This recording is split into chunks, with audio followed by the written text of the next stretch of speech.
welcome to another week's episode of Not D&D. I'm your host, Jessica, and this week we have with us Nathan, the lead designer from Mythcraft Games. Nathan, thanks so much for joining us.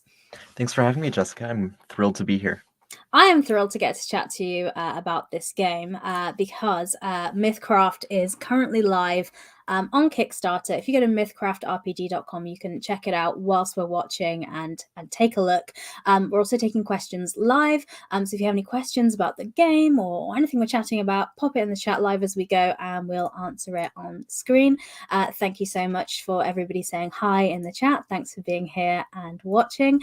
And if you're listening to the podcast, all the links to things we're talking about will be in the show notes as well. So we will, of course, Nathan, talk about Mythcraft and get into the game. But before we get started on that, I'm very nosy, so I want to talk about you and your history with RPGs. So my first question is always, what was your first TTRPG experience? What do you remember first playing? Yeah, I first remember playing D&D 3.5. Classic. I was in elementary school. My dad handed me some character sheets and said, "You're a hero now. Let's go on an adventure." And Nice. kind of guided me through a 3.5 adventure. Lasted maybe 4 years before we, I got into middle school. I got busy with other extracurriculars. Came back eventually for some 4th edition. But yeah, that was kind of my foray into it. Was with my dad and eventually with my brother. Amazing. That's really nice. It's nice that you had someone in the family that could like introduce you to the world of RPGs and like fantasy and stuff, because that's always really fun way to play. So started playing with that. Where did you go from there? What was your journey from being somebody that's just a fan of playing games to somebody that's a lead designer of a game? How did that happen? A series of turns of fate, I would say. I mean, in middle school and high school, I started game mastering. My brother's in chat. Hi, Nico. He so I DM'd for him and for a couple of our other friends. Played the Star Wars D20 system, which is either by TSR or Hasbro. I can't remember off the top of my head, but I stayed within the D&D family for a while, doing those kinds of games. In high school, I designed 2 of my own role-playing games, and that was kind of my first experience doing that. They were designed by 1 or 2 people and were not balanced and didn't consider a lot of things. But we had a lot of fun with them. I was about to say, do they still stand up? But it sounds like you're not quite as confident in them now. I think the ideas stand up more than the mechanics do. They're based on fandoms that I was really into at the time. Sure. So I had a lot of fun with it with my friends. We would play them on and off for 4 years. But yeah, awesome. I think they would need a facelift if I were to release either of them. Fair enough. So so after kind of playing around with that, how did you get involved with like kind of this project, and like if we could talk about the Homebrew Network a little bit and how that's involved with Mythcraft? Yeah. The Homebrew Network, which you can find at actualplaypods.com, it started in 2020, I believe. I wasn't one of the original founders of the Homebrew Network, but it is a platform of podcasts and live stream shows. And Grant Milkey and his friend group started with the Homebrew, which is the first podcast to start the network, and then found me through some of the DM's Guild content that I wrote back in the pandemic. That was when I really started releasing some of my own D&D content. And so then they picked me up and it got me to start a second show, Sanity Damage. From there, we added the 3rd show, Power Word Fail. And most recently, we added the live stream show, which is World Weavers. And so those are our 4 shows. I'm involved, I run Sanity Damage, and I'm a player character. I play Miraz the Magnificent in Power Word Fail. So amazing. And that's why you have a very professional setup behind you with like soundboards and stuff. Lots of podcasting. Yeah. Excellent. It puts me to shame really, because I've just got board games as my sound buffer, which works surprisingly well. But I bet it does. Anyway, okay, awesome. So you get involved with the Homebrew Network. Let's talk a little bit about Mythcraft. how did this journey begin? Where did the idea form for this game? Well, in all of our actual plays, we've done a lot of homebrewing. I mean, it's called the Homebrew Network, so that's kind of Sure. um, the homebrew itself. That first podcast is sci-fi, and so there's a lot of homebrewing involved there. Mm-hmm. Mine is damage. Like, given the name Sanity Damage, it is Lovecraftian. It focuses a lot on horror elements, and so I tried to figure out like a sanity point system. I tried Sure. around with different magic items. If you listen to the show, you'll hear a lot of that. And so for a long time, we've been tweaking other role-playing games and trying to make them better for what we were doing. Um, I've obviously made a few games myself in the past. Grant has tinkered a lot with rules and with coming up with his own game system as well. And so Mm-hmm. it's been kind of an ongoing conversation for some time. And then obviously this past January with the OGL debacle and everything that happened, but let's Yeah. move up our timetable a little bit. Like let's move away from a system that is going to be unreliably available for us to use. Like Mm-hmm. let's make our own game. Let's make it available for anyone to do what they want with it instead of Amazing. Yeah. going the very capitalistic route that we've seen from Wizards of the Coast. So Mm-hmm. we thought let's just distance ourselves from that as much as we can. So we figured the time was right, the ideas were there. Let's go ahead and bring this into the world. Yeah, I've heard that from a lot of people, that there's loads of ideas running around, and January really just put into place of, hey, maybe this isn't stable and safe. Maybe this is the push we need to actually do it, you know? Yeah. But so about Mythcraft, if people haven't heard of it, so it's obviously on Kickstarter now, so people can check it out and listen here. But if they've never heard of it, what's the elevator pitch? How do you describe it to people? Yeah, Mythcraft is a medium crunch D20 role-playing game system. So it is fairly easy and intuitive to learn. We've had a lot of people who haven't played role-playing games before who have picked it up pretty Awesome. easily. But it is also extremely customizable. And so Mm-hmm. whether you like building your character based on the story of the character or based on the min-maxing, like number crunching that goes on under the hood, like the character creation system of Mythcraft will appeal to both of those play styles. Amazing. And talking a little bit more in depth kind of about the game. So let's, like you say, it's your own system that you kind of worked on. So let's get into the details of it really. Yeah. So one of the key things I looked at when I was looking through was the idea of kind of action points in the game. So could you talk us through how that fits in the system? Yeah, so this is one of our big like new pillars that we're bringing to the game, and there are other role-playing games that have some version of action points, but I think we're Mm-hmm. really taking it up to the next step. So, Oh, cool. or bringing it to the next level. So Mm-hmm. let's use the example on screen here. Let's say a character has 5 action points, Mm-hmm. and that's the number of action points that they get on each of their turns to spend to do different things. So Okay, cool. typically moving will take 1 action point. If you run further, it might be 2 or 3, depending on how far you want to move. Okay. Attacking usually will take 2 action points. If you're not very strong and you're using a giant axe, it might take more because you're just clumsy with that weapon. But let's say this halfling knows how to use that sword he's holding, so it'll take Mm-hmm. him 1 action point to move, 2 to attack, and then another one to move away. That's kind of the breakdown of the numbers we see there. Okay. So if he's got 5 action points, he runs up, now he has 4. He attacks, now he has 2. And then he runs away, now he has 1. And then with that last action point, let's say he doesn't use it, so it's just left over. He Okay. can now use it if he has any like reactive actions or reaction abilities. He can use it Oh, okay. when it's not his turn. So Mm-hmm. someone runs away from him and he like hamstrings them and they stumble and they don't get as far away as they would otherwise. Or Okay. if he doesn't look much like a cleric, but let's say he's a cleric, he's got Sure. like some healing abilities. Mm-hmm. On someone else's turn, they like lose hit points. They go down to 0 hit points, and he uses a reactive spell to pop them back up to like 2 or 3 hit points. So that's one use of action points that you don't use on your turn, is you can hold them Cool. over and think about what you can do, not just on your turn, but Yeah. each round, So how you contribute to the game. Cool. So it's like focusing on trying to be really collaborative and being a team of people playing together. Right. What happens to your action point if you don't like use it until your next? Is it just it's there until your next turn and then it resets, or I'm assuming it doesn't stacks, so you It can't have actually like. does stack Oh my to a gosh. limit. That's that's Okay, where we go a little bit further than some other games that I've seen. that's very cool. Please tell me about that. Yeah, so obviously it is limited because otherwise you could hide behind a tree for 5 rounds and then run out and destroy the entire battlefield and That's what I like was thinking. Like, as right, somebody who yeah, playtests and tries to break games, I was like, yeah. can I be a problem with this? So what's the um, limit? Yeah.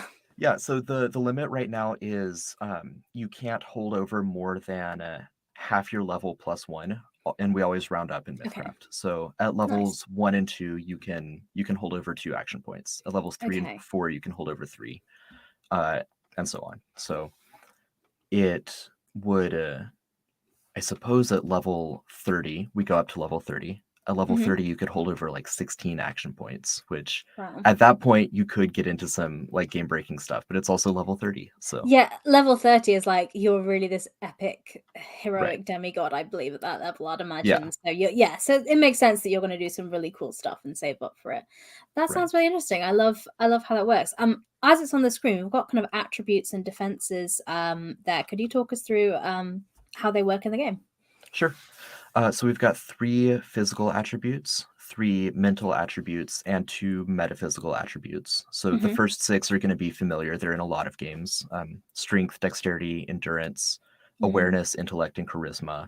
Sure. And then the 2 that are less familiar, that are newer to Mythcraft, are coordination and luck. Hmm. Coordination ties directly back to action points. So for every 2 points you have in coordination, you get 1 additional action point. Hmm. Um, at 4 coordination, oh, sorry. So by default, you have 3 action points. So if you have 4 coordination, that goes up to 5 action points. Got it. Um, Okay.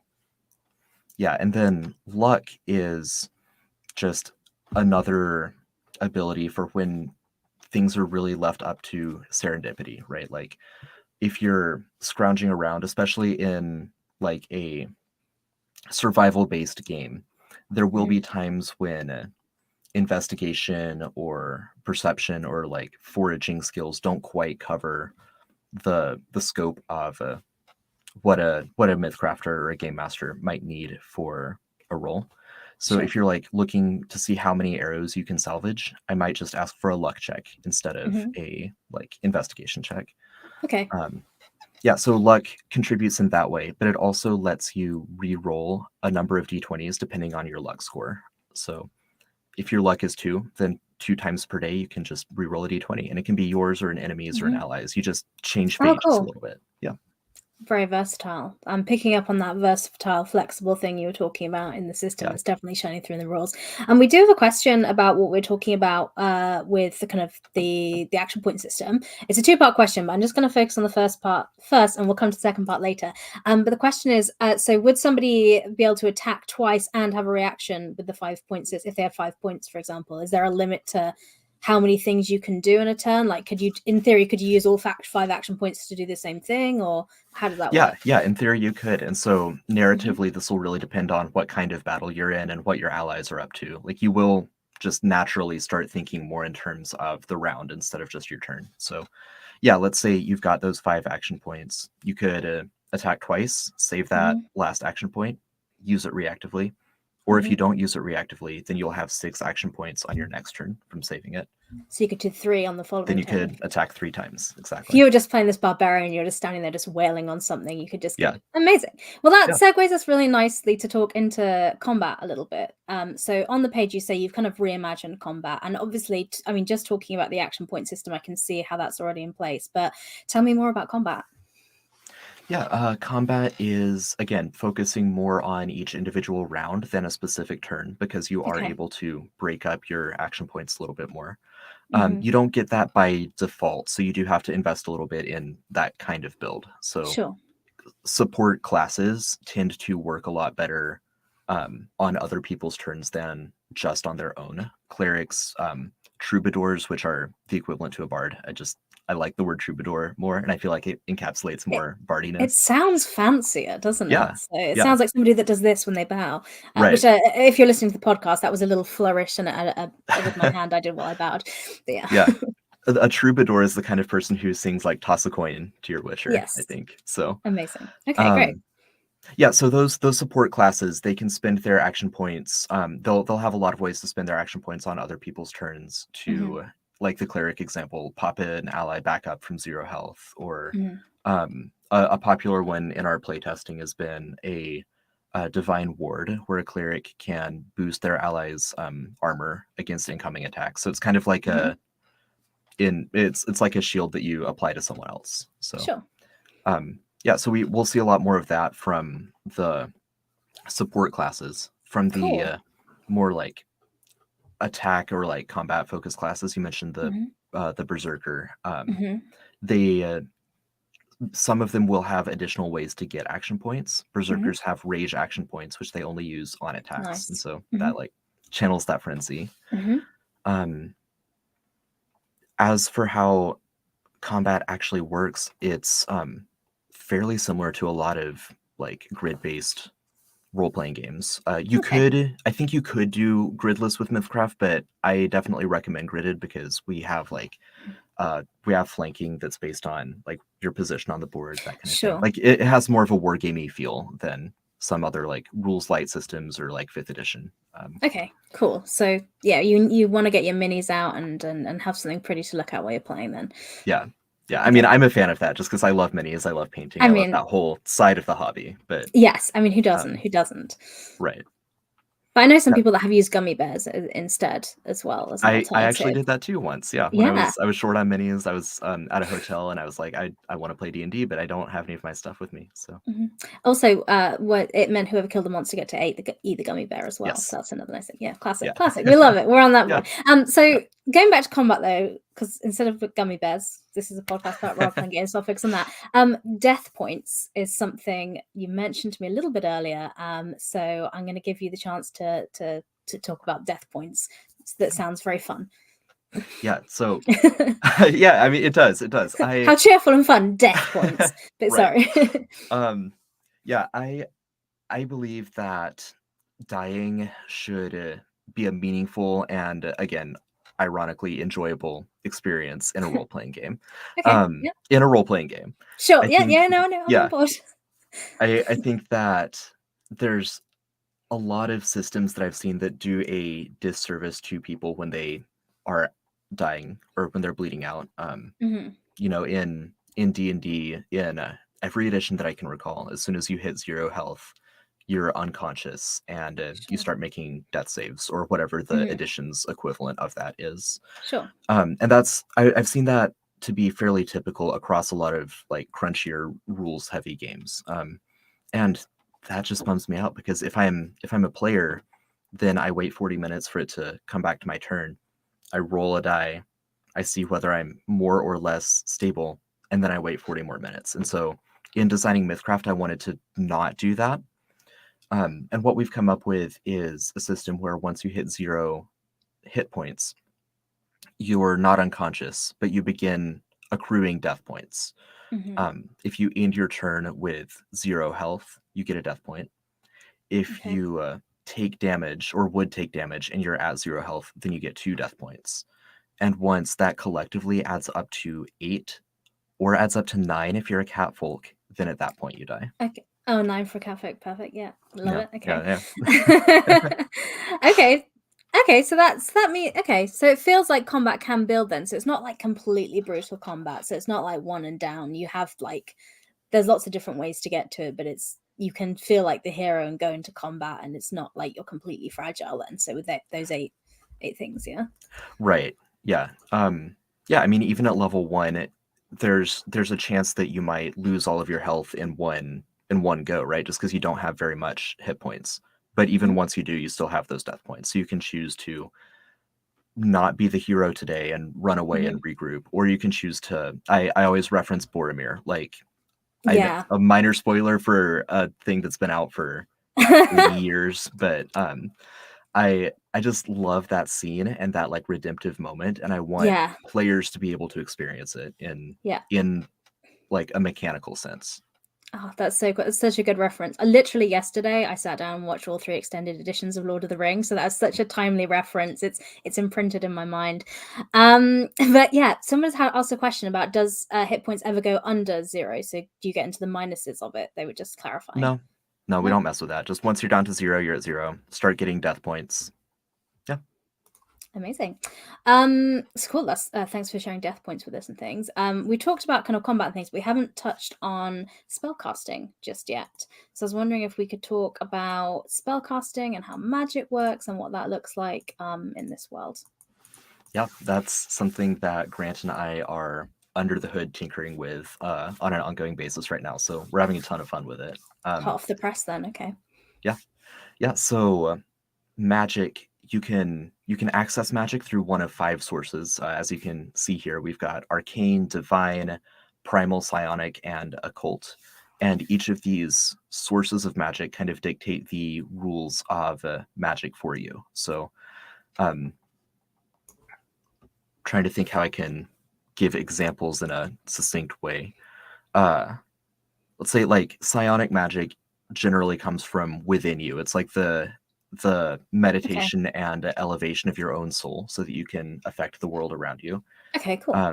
Arcane is studying the fundamental like creation material of the universe. Like Okay. magic in this world is as fundamental as like gravity. So Sure. the arcane source is like going directly to that and trying to learn and figure that out. Mm-hmm. Divine obviously is through a god, but then that god in Mm-hmm. turn actually gets their magic from the arcane source. So Okay. For sure. yeah, so going directly to the arcane source is powerful but dangerous. Going Mm-hmm. like through belief or communal with like a deific being gives you kind of a buffer, and then you've got to deal with like their temper and what responsibilities you have for worshiping them. Sure. But you're sheltered from like the really harmful effects Yeah. of the arcane source. So Okay. That makes sense. So, in like a capitalist analogy, like arcane is like gambling on the stock market, and divine is like having a job. yeah. Cool. Okay, got it. I'm on board. That's great. Yeah. Yeah, right. So each of the 5 different sources have like have different ways that they work in the lore of Mythcraft, and that affects the rules of like what kind of spells you can cast and Okay. exactly how those work and interact with each other. Cool. So I guess that's linked to kind of character class and kind of what you choose and what sort of character you have. So let's get a little bit into kind of character bits and pieces. But before, I just noticed we have a question, which is a good question to ask. So when do death points reset? They were just asking for clarification on. Yeah, death points accumulate throughout an adventuring day, so combats can become more and more deadly as you go on in that sense. Okay. When you recoup, which is an hour of little to no activity, then you remove 1 death point. And Okay. when you rest, which is the whole 8-hour deal, then you Sure. remove all of your death points and reset. Cool. Excellent. That was a great Yeah. question. Thank you very much. Thank you. But anyway, I'm going to segue us back to talking about characters because there was a question about character classes and do all classes wield magic since there are different types. So from what I understand, you committed to about 11 separate character classes, but you've done so well in the campaign that you've hit some stretch goals and you're now up to 13. So tell me a bit about character classes and how they interact with magic. Sure. So no, not all classes access magic by default. It is very easy to custom design your character in such a way that they will gain access to magic, and you can do that through generic like talents that aren't related to your specific class. You can just kind of do that on the side. But let's see, should I just like go through the list of classes that we've unlocked? Yeah, if you want to pick out some examples, but also it is worth noting that you do have 2 extra classes that you're close to getting with a new stretch goal. So if you want to shout about them, to encourage people to back, feel free. Yeah. Sure. I don't have them pulled up right now, so I'm going to go by memory. Okay. We've got the Berserker, Cleric, Mage, Oracle, which is going to be like your naturey and or psionic person who communes and meditates. Like think about Sure. Bjorn from The Hobbit, or think about like any of the Jedi. Like that's kind of your oracle. Okay, cool. Let's see, your Tinkerer, Troubadour Nice. again. Yeah. Yeah, Warrior, Witch, Ranger, Rogue, and Zealot. Those are our Okay. base 11. Nice. Um, Okay. had to have the Witch in there because that's like everyone Cool. loves witches, and they're not well represented in a lot of games right now. Tell me about the witch then. How does that, if that's something people are excited about? Yeah, and somebody's just written witch in the chat. So yes, Yeah. tell us more about the witch. Is what we want to hear about. That's a great example for spellcasting. So when you become a witch, you get to pick whether you are whether you draw your magic from the primal source or the occult source. So are you kind of a nature-y, fairy tale-y witch, or are you more like Scarlet Witch, from like the Darkhold and drawing power and whatever? Okay, cool. So cottagecore or Marvel, got it. Okay. Yeah. So you can really shape what kind of magic you have access to and how you realize your witchiness. One of the core features of the witch is she starts the game with a familiar, and she's the only class to do that. So great. Okay, sold. Yeah, done. Yeah. Get a So you pet. can have your cat, your crow.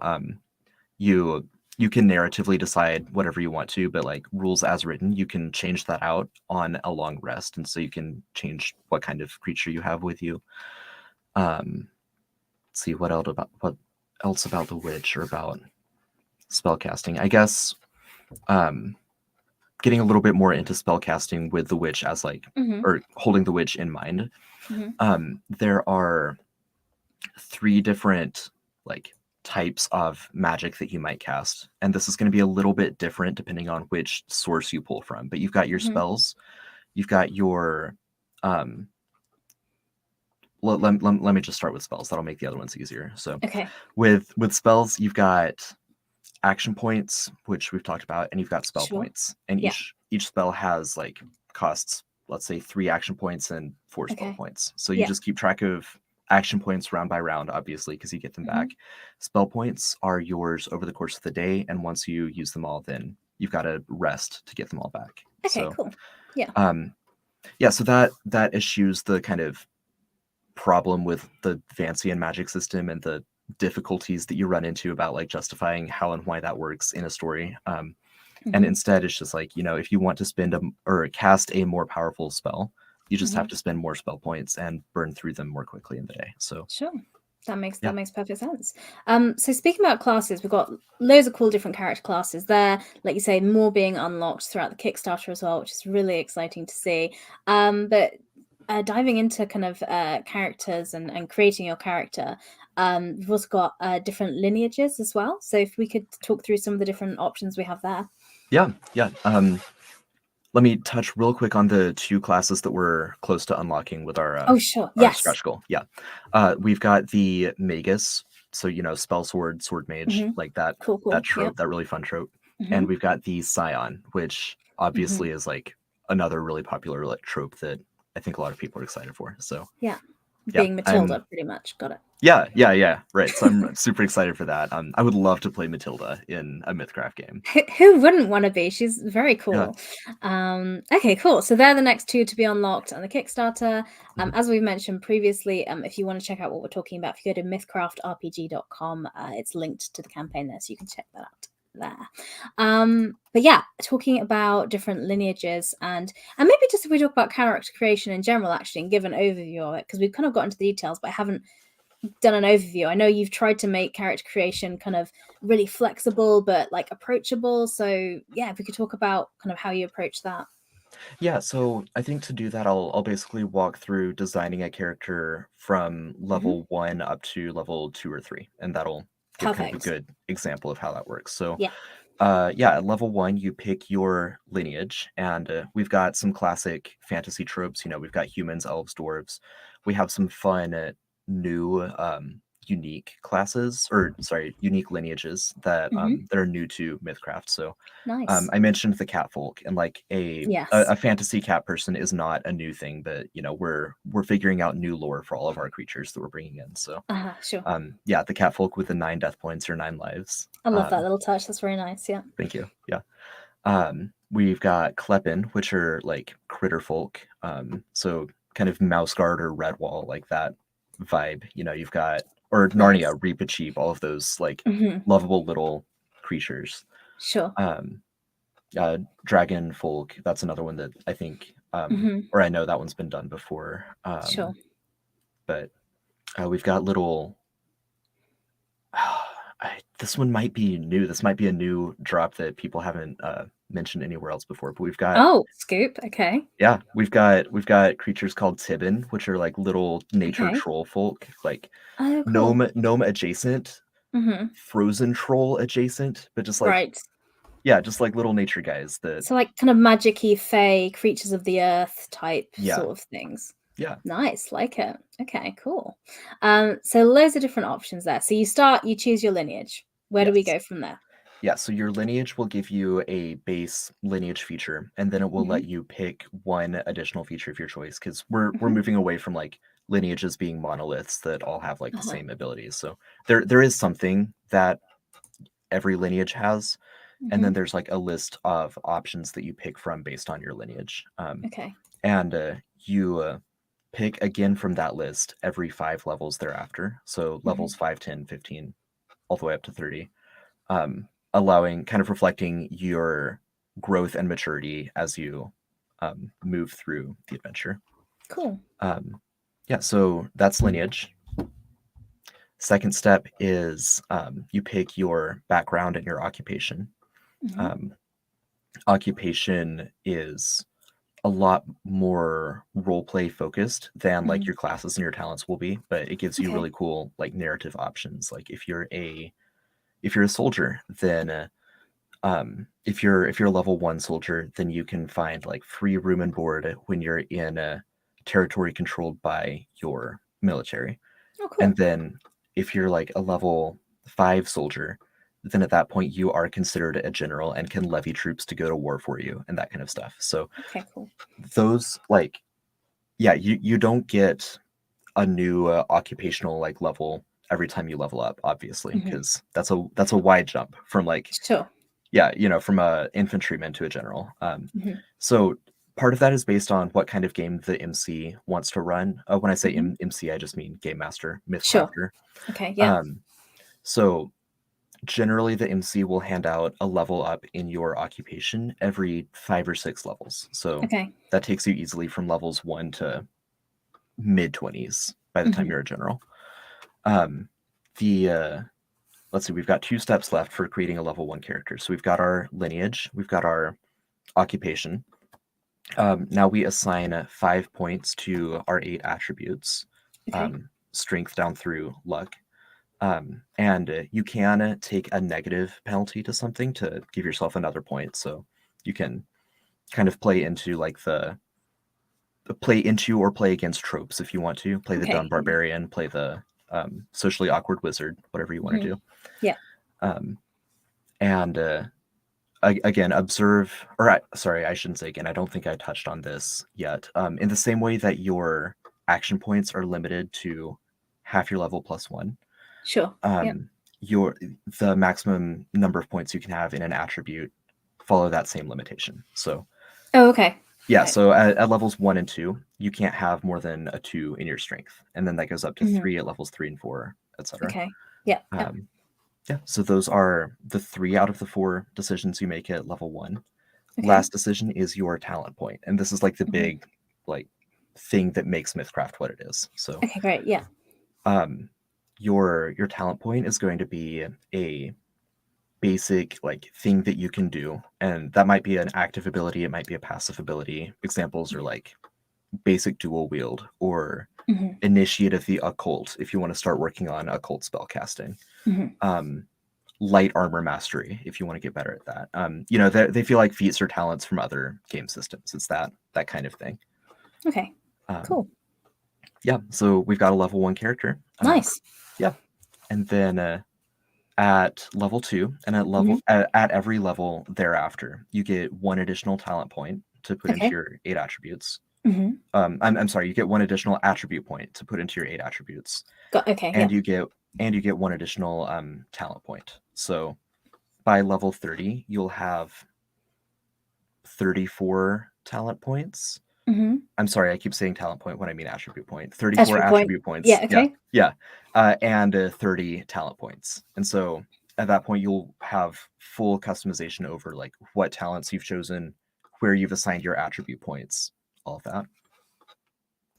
Fantastic. And so we have our level 2 character at that point.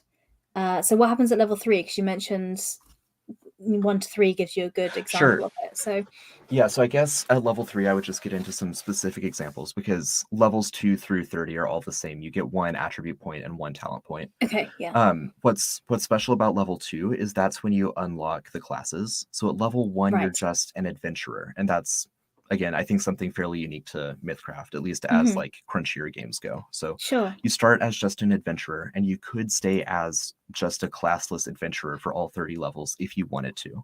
Okay. At level 2, you could take a class, and then at every level thereafter, you could take a talent point that's just a generic like adventuring talent point, Mm-hmm. or you could take a talent point from the options that your class gives you. So, Okay. yep. Exciting stuff at level 2. Nice. Yeah.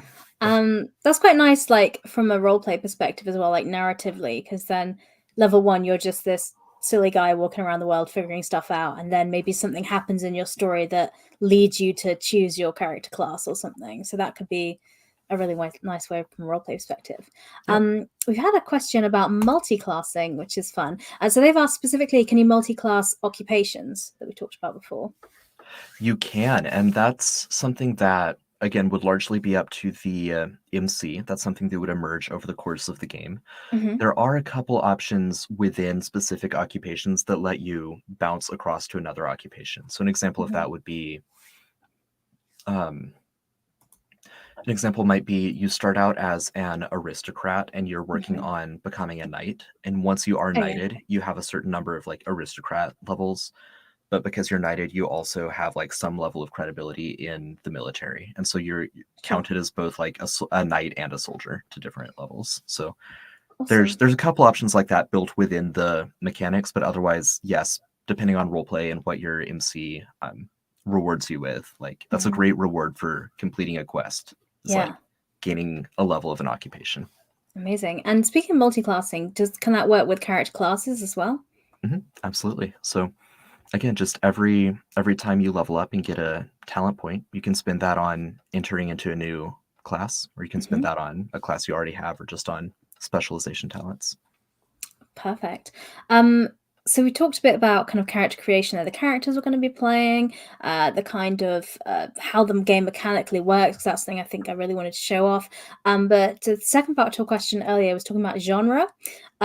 So they're saying about we talk about races, magic, and things like that. So obviously this is kind of like a high fantasy for things we're kind of talking about with the book. But I understand there's different genres that you've got planned. Could you tell us about the different genres and how they interact with the game? Yes. So we have 4 super eons or different eras of gameplay that we have planned.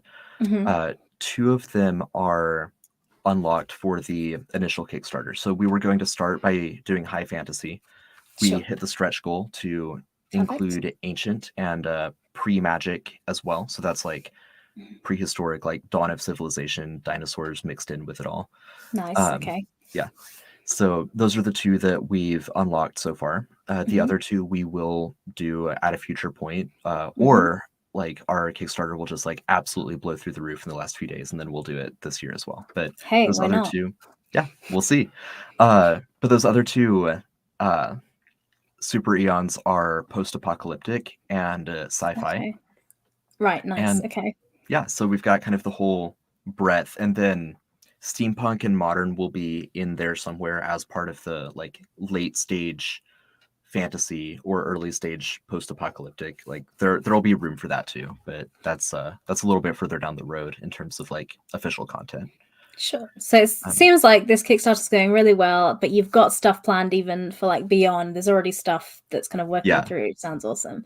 So in terms of like the different genres, how does that interact differently with the rules? Is it the same core rules, but you just get different like backgrounds and occupations or classes, or what does that look like? Yeah, so same core rules, generally the same classes. Generally, each super eon adds additional classes. So if we start chronologically with the ancient one, magic hasn't been discovered and isn't well understood by anyone yet. So that limits like half the classes. Of course, play it how you want to. It's your table. If you want to have wizards and dinosaurs in the same world, go for it. I love it. That sounds awesome. Genre mash, yeah. Yeah, right. But like in the official lore of Mythcraft, we would start with just the like non-magical classes for that super eon, move into the high fantasy one, and that adds all of the base classes that I've talked about. Post-apocalyptic, once we get there, that'll add some more unique classes like gunslinger or scrapper, like kind of Borderlands vibe classes. Nice. Okay. And sci-fi does the same thing. Pilot, technician, mechanic, whatever, however that looks for the sci-fi world. So each genre will add additional classes. Same with lineages. So we've got different options where that's concerned as well. We've got like Dino Folk for the ancient Super Eon, so that'll be fun. And for your own games, it's very easy to customize the world and lore of your game using Mythcraft content. So given that each class, for example, is organized into stacks, you can think of those kind of like skill trees in like a video game. As an MC, you can decide, you know, this substack of the cleric class doesn't fit the world that I've built, so we're not going to use that stack, but you can still be a cleric and just use the other stuff. That's where homebrew comes in, right? Like it's pretty easy to figure out how to add a new stack if you want to, or to port a stack from one class onto another, and then you've made your own homebrew class. So yeah, so you can really do that depending on what kind of genre you want. If you want to go from like epic fantasy to dark fantasy, any of those kind of conversions should be pretty easy. Fantastic. I mean, it's shining through the whole homebrew network thing with all the options for you to like edit. It kind of sounds like RPGs with Legos. Like you take this bit because I want it there, and you can make it kind of how you want it to be. So there's a question about Fey lineages as well. So they're up to be unlocked as a stretch goal on the campaign. So they're asking, is there versions of the Feywild and other dimensions? Like, what are your plans with that? Good note. Who is that? Big Biz ... They've read the Kickstarter thoroughly. That's impressive. Yes, maybe they're a backup. Yeah, we've got a Planescape in the works. We've got a Fey-ish thing. It's called the Everwilds. I'm not going to say more about it right now, other than it's there and it has some cool stuff going on. Okay, cool. So to be more coming on the way. Speaking of the game and like kind of the timeline, so Kickstarter's going really well. It's got like 10 days left at the time of recording. And kind of the plan I understand is to do kind of some playtesting in July. So if people are interested and want to get involved in that, what's the best way to kind of get involved and get in touch with you? Yeah, playtesting is open to anyone who is backed at a $15 or higher tier. So okay, great. You know, if you want to be involved in playtesting, then thank you. I look forward to seeing what everyone comes up with. Yeah, any tier, $15 or higher, will get you access to that. We are working on building out an official playtest Discord for Mythcraft. Okay, cool. So that's where we'll do a lot of like feedback and polls on power balance and all of that. But for now, to get in contact with us, the best way is to go to our Homebrew Network Discord. And that would be discord.gg/ the Homebrew Podcast. Yeah, cool. And I think that's linked on the actual playpods.com website as well. So if you click the link through to there, you'll be able to find it that way as well. Okay, awesome. And so when people, so like plans are in motion. Playtesting is going to be happening. When are people would it be like next year, 2024, people will be actually getting their copies of the game, or? Yes, yeah, we're it's still a little bit early to know exact dates for that, but we're planning on shipping everything out in January of 2024. So awesome. Yeah, that's kind of our timetable. Sounds good.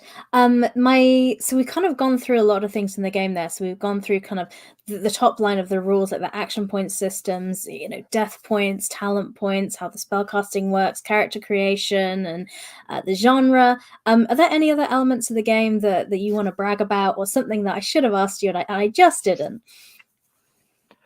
And we've hit on a lot of it. I can't think of it. We've covered it. Awesome. Well, that's good to know. I was just checking I didn't forget to ask you anything. Right. I do have another question for you, though, not necessarily related to Mythcraft, but related to tabletop RPGs. And that is, do you have any recommendations for any tabletop RPGs? But the rules of the question are, it can't be D&D because the show name, and it also can't be a game that you've made because we've just spent close to an hour talking about your game. So anyone else you'd like to spotlight? Yes. Two. Let's see. They are wildly different games, but they've been really influential to me in terms of like game design. So, the first is Icon's Superpowered Roleplay. Nice. There we go. It's a rules light superhero game. Tons of fun. Character creation is really fun, both if you do it intentionally and if you do it randomly. They have roll randomly to see what powers you generate tables. So that one's really fun. Highly recommend Icons. And the other one is this beefy tome, Zweihander Grim and Perilous RPG. Oh, I've not heard of that one. Okay, it's this one I have yet to play. It's a tome. Okay. So I've played many Icons campaigns. I've done Icons. It's a 2d6 system. It's very easy to play just on the fly. So I've done a lot of that. Zweihander is it's the Game of Thrones of role-playing games. Like stubbing your toe could cause you to get an infection that kills you in a week. Oh wow! It's, okay, nice. It's intense. So I haven't played a game of this yet, but okay. Those are the two I would highly recommend. I've really enjoyed reading them both, and they've influenced a lot of thoughts bouncing around. That's awesome. Thanks so much for those recommendations. If I didn't answer your question in the chat, I apologize if I didn't get to it, or if you're watching this later or listening to the podcast and have questions you want to ask about, I think the best place to get in touch would be to go to mythcraftrpg.com and interact with the Kickstarter there via the comments and the updates. And there's also a Twitter page as well of the Homebrew D&D, where I'm sure you can get in touch and ask questions. And maybe via the Discord channel as well, and actualplaypods.com. So I'm sure those three places, if I didn't ask Nathan the correct questions and you've been screaming at your screen, if you go to those places there, you can ask directly yourself, I'm sure. Nathan, thanks so much for your time, for coming on and sharing Mythcraft with us. Thank you, Jessica. I'm so excited to see the Kickstarter doing well, and excited to see for the playtesting and seeing what happens. But yeah, so be sure to stay in touch, and we'll keep you updated. We'll keep everyone listening updated on how the campaign's coming on and how playtesting's going. So if you're listening, we'll be back next week with another episode of Not D&D. I believe next week we are looking at Yazeba's Bed and Breakfast, so a different kind of tone shift there. But if you have enjoyed this week's podcast, please do take a look at mythcraftrpg.com and have a look at the Kickstarter and consider backing, because the best way to support indie tabletop creators is to buy their stuff. On that note, that's all from us this week. Thanks so much for listening. Bye. Bye.